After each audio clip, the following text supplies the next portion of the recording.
Price the lord. ದೇವರ ಪರಿಶುದ್ಧವಾದ ನಾಮಕ್ಕೆ ಸ್ತೋತ್ರ ಉಂಟಾಗಲಿ. ದೇವರಿಗೆ ತಾನೇ ಮಹಿಮೆ.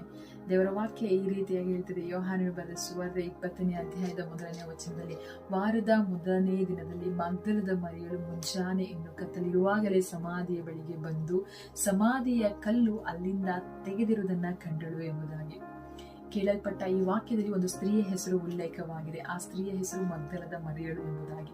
ಈಕೆ ಚರಿತ್ರೆಯನ್ನು ನೋಡುವುದಾದರೆ ಈಕೆ 7 ದೆವ್ವಗಳಿಂದ ಬಿಡುಗಡೆ ಹೊಂದಿದ ಸ್ತ್ರೀ ಆಗಿರ್ತಾಳೆ.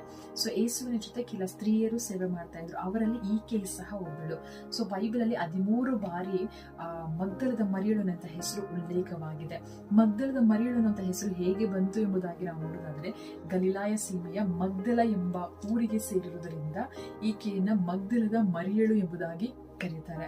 ಸೊ ಈ ವಿಡಿಯೋ ಮುಖಾಂತರ ಎಲ್ಲ ದೇವ ಸ್ತ್ರೀಯರಿಗೆ ನಾನು ಪ್ರೋತ್ಸಾಹ ಪಡಿಸೋದೇನೆಂದರೆ, she was the first women who saw the resurrection of Jesus Christ. ಯೇಸು ಕ್ರಿಸ್ತನ ಪುನರುತ್ಥಾನವನ್ನು ಕಂಡಂತ ಮೊದಲ ವ್ಯಕ್ತಿ ಸ್ತ್ರೀ ಈಕೆ ಆಗಿರ್ತಾಳೆ. ಸೊ ಆದುದರಿಂದ ಎಲ್ಲಾ ದೇವ ಸ್ತ್ರೀಯರೇ, ದೇವರು, ದೇವರ ರಾಜ್ಯ, ದೇವರ ವಿಷಯ, ಸುವಾರ್ತೆ, ದೇವರ ರಾಜ್ಯದ ಕೆಲಸಗಳು ಅಂತ ಬಂದಾಗ ನಾವು ಮೊದಲನೆಯವರಾಗಿ ನಿಲ್ಲೋಣ. ಸೊ ಹೇಳ್ತಾರಲ್ವಾ, ಆಲ್ವೇಸ್ ಲೇಡೀಸ್ ಇಸ್ ಫಸ್ಟ್ ಎಂಬುದಾಗಿ. ಸೊ ಹಾಗೆ ನಾವು ಮುಂದೆ ಬರೋಣ. ದೇವರ ವಾಕ್ಯ ಸ್ಪಷ್ಟವಾಗಿ ಹೇಳ್ತದೆ, ಜ್ಞಾನವಂತೆ ಅಂತ ಸ್ತ್ರೀ ತನ್ನ ಕುಟುಂಬವನ್ನ ಕಟ್ಟಿಕೊಳ್ತಾಳೆ ಎಂಬುದಾಗಿ. ಆಕೆ ಕುಟುಂಬ ಮಾತ್ರ ಕಟ್ಟಿಕೊಳ್ಳುವುದಿಲ್ಲ, ಸಭೆಯನ್ನು ಸಹ ಕಟ್ತಾಳೆ, ದೇವರ ರಾಜ್ಯವನ್ನು ಸಹ ಕಟ್ತಾಳೆ. ಸೊ ಎಲ್ಲಾ ಸ್ತ್ರೀಯರಿಗೆ ಈ ವಿಡಿಯೋ ಮುಖಾಂತರ ನಾನು ತಿಳಿಯಪಡಿಸೋದೇನೆಂದ್ರೆ, ಅಂತಾರಾಷ್ಟ್ರೀಯ ಮಹಿಳೆಯರ ದಿನಾಚರಣೆಯ ಶುಭಾಶಯಗಳನ್ನ ನಿಮಗೆ ಕೊಡ್ತೀನಿ. I wish you happy international women's day. ದೇವರು ನಿಮ್ಮನ್ನು ಆಶೀರ್ವದಿಸಲಿ. ದೇವರ ಬಲದಲ್ಲಿ ಮುನ್ನುಗ್ಗುರಿ. ದೇವರ ವಾಕ್ಯ ಹೇಳ್ತೀನಿ, ಸ್ತ್ರೀಯರು ಬಲಹೀನರು ಎಂಬುದಾಗಿ. ಬಲಹೀನತೆಯಲ್ಲಿ ನನ್ನ ಬಲವು ನಿಮಗೆ ಪೂರ್ಣ ಬಲ ಸಾಧಕ ಎಂಬುದಾಗಿ ದೇವರ ವಾಕ್ಯ ಹೇಳ್ತದೆ.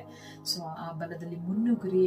ದೇವರು ಇಷ್ಟಪಡುವ ರೀತಿಯಲ್ಲಿ, ದೇವರು ಮೆಚ್ಚುವ ರೀತಿಯಲ್ಲಿ ಜೀವಿಸಿರಿ. ಗಂಡನಿಗೆ ಒಳ್ಳೆ ಹೆಂಡತಿಯಾಗಿರಿ, ಮಕ್ಕಳಿಗೆ ಒಳ್ಳೆ ತಾಯಿಯಾಗಿರಿ, ತಂದೆ ತಾಯಿಗಳಿಗೆ ಒಳ್ಳೆ ಮಗಳಾಗಿ ಜೀವಿಸಿರಿ, ಸಹೋದರ ಸಹೋದರಿಗೆ ಒಳ್ಳೆ ಸಹೋದರಿಯಾಗಿ ಜೀವಿಸಿರಿ, ಮನೆಗೆ ಒಳ್ಳೆ ಸೊಸೆಯಾಗಿ ಜೀವಿಸಿರಿ, ಸೊಸೆಗೆ ಒಳ್ಳೆ ಅತ್ತೆಯಾಗಿ ಜೀವಿಸಿರಿ, ಮೊಮ್ಮಕ್ಕಳಿಗೆ ಒಳ್ಳೆ ಅಜ್ಜಿಯಾಗಿ ಜೀವಿಸಿರಿ.